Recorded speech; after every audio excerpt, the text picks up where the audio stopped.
You're listening to Ill Poet Society. Bismillahirrahmanirrahim. On March 23, 1944 in Alcaloo, South Carolina, these two white girls was riding bikes by the tracks that separate the whites and blacks. They was looking for maypop flowers, but within hours they came up missing. Wishing that I had never told the sheriff that I had seen them, the white girls' bodies turned up the next day in a ditch not too far from where I stay. I was even part of the search to find them, but I found myself being blamed for the murder of Betty June Binnicker and Mary Emma Thames, ages 11 and 8. I began to panic as the white folks' rage raced at a pace too swift for me to even contemplate getting someplace safe. And before I could even count to 5, I heard somebody say the nigger boy was the last one to see him alive. I wanted to run, but my feet couldn't move.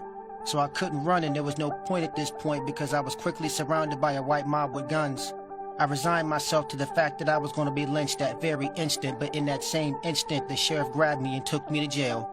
My name is Junius Stinney Jr., and I'm being arrested for the killing of Betty June Binnicker and Mary Emma Thames, ages 11 and 8. The mob followed us all the way to the jail. Meanwhile, I'm crying for my life and wanted to see my mother, because I wasn't guilty of nothing but being in the wrong place at the wrong time while being the wrong color. Small for my age, I was slightly built, but the interrogation proceedings began with a bunch of questions centered around the presumption of my guilt. You see, the good old boy reasoning wouldn't allow them to realize that at 5'1", 95 pounds, there was no way I could wrestle both girls to the ground, somehow manage to crush the skull of one while simultaneously subduing the other, and transporting both bodies away from the scene in broad daylight without being seen. But the resolve of the sheriff could not be understated because he decided he was leaving that room with a confession even if he had to fabricate it. He offered me ice cream and said that I could go home and he'd forget it if I just admit that I did it. Now, after hours of questioning with fear, exhaustion, and the naivete of my age combining to compromise my judgment, I admitted being the perpetrator of the incident and in that very instant relinquished my innocence. The sheriff left the room and I heard him say he just confessed that he was after sex. The little nigger boy just put the noose around his own neck.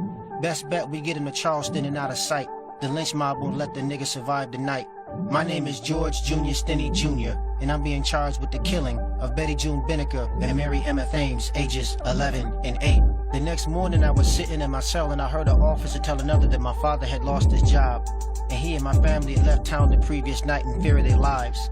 I hadn't signed anything and no one talked to me about an attorney, but the jury selection began at 10, ended around 12 for the trial itself to start at 2:30. I couldn't do no bargaining and I wasn't in a position to, and that's probably how my defense attorney ended up being the county tax commissioner. Now, blacks were not allowed in the courtroom, so you know there were none on the jury. Quick, fast, and in a hurry with no witnesses, transcripts, written confession, or evidence. After 10 minutes, I was sentenced to death with no hesitance. My name is Junius Stinney Jr., and I have just been convicted of the double homicide of Betty June Binnicker and Mary Emma Thames, ages 11 and 8. By the time June 16th came, I resigned myself to the fact that I was going to die and convinced myself that I was not going to give them white folks the satisfaction of seeing me cry. Of this crime, I'm innocent. I done said it from the beginning, and my contention is not diminished one bit by your bigoted justice system or a death sentence from an all-white jury that deliberated my innocence for a whole of 10 minutes. I grabbed my Bible, and the guards walked me down the hall. A door at the end of the hall is all I saw. I walked in the room and handed the attendant my Bible and took a seat.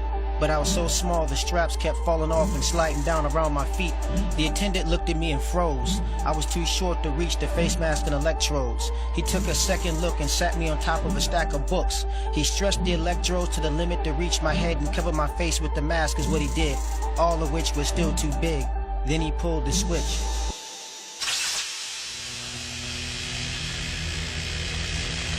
My body convulsed and twitched so much that my head came from under the bonnet, exposing my smoking nasal cavity and sizzling vomit.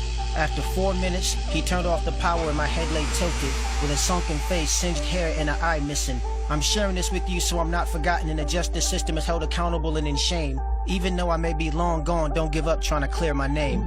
My name is Junius Stinney Jr., and I was executed for the double homicide of Betty June Binnicker and Mary Emma Thames, ages 11 and 8. And to this day, at 14, the youngest ever to be executed in the United States.